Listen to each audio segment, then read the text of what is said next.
No immediate measures from John Tory, Charles Sousa, and Bill Morneau as they met to discuss Toronto's housing market. But a poll is out clearly showing what some in the city want done. Yeah, few Torontonians have a couple of ideas, Francis, about what to do to cool off that scorching housing market. This new poll in from Campaign Research, and as you can see, 64% of Torontonians do want Ottawa to intervene in the housing market in one form or another. This is particularly prevalent among 18 to 34-year-olds. 70% of millennials want government intervention. 39% favor a foreign buyer's tax like they had out in BC. 17% want to see a vacant homes tax. As you say, Francis, no details just yet, but we did get that signal from Charles Sousa, the provincial finance minister, that we will see details in the provincial budget, which will be tabled next Wednesday. And, you know, we know this is a topic that is on a lot of minds in Toronto because Google searches are revealing here that housing bubble is being looked at. Yeah, this is very interesting. So we looked at Google Trends, and we're looking here at Canadian searches for the phrase housing bubble going back 14 years. And you can see the searches for housing bubble spike in Canada to levels we haven't seen before just within the last 2 months, way up there at the end, just within the last 2 months.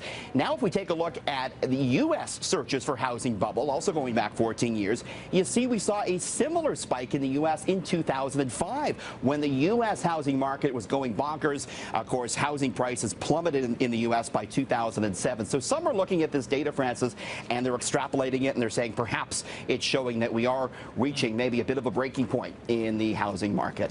But there is another investment that has grown even more than Toronto's housing market, even more than Apple stocks. This surprises me. It's comic books.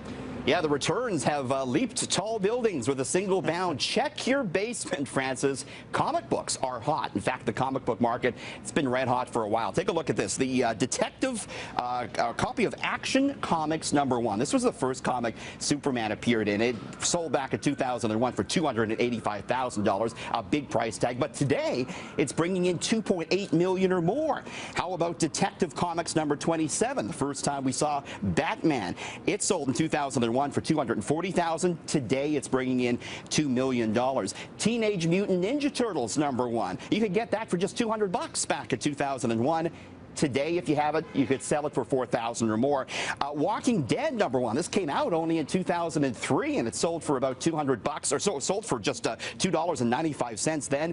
Now it brings more than $1,000. You know, buyer beware, Francis. Not every comic book is going to see these type of returns, but still, it's a hot market for investors right now, believe it or not. But if you have one of those, sell it, buy a 3-bedroom house here in Toronto, I guess. You could if you had the Batman or the Superman one, absolutely. Yeah, no kidding.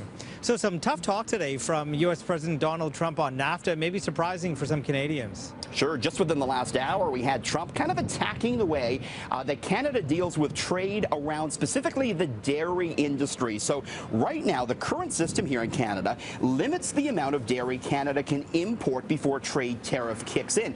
It's to protect the Canadian dairy producers. Changing the system is what Trump wants to do, right, to help out the U.S. dairy producers. Changing it would mean lower prices when we go to the grocery store.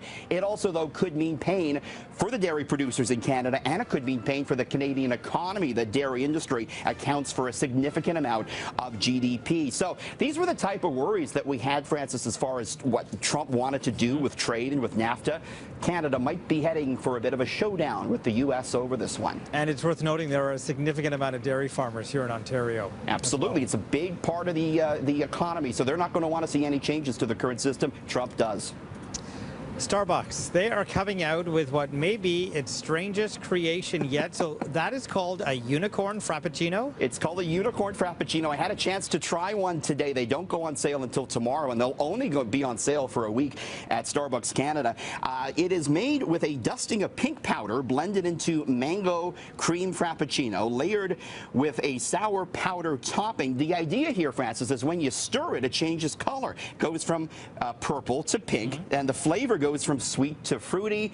Actually didn't taste too bad. I got a chance to try it out today. You can see my video on my Twitter account. What Starbucks wants to do, of course, they want products now that people take pictures of, that they put on Instagram. They want free advertising. This one certainly fits the bill, the unicorn frappuccino.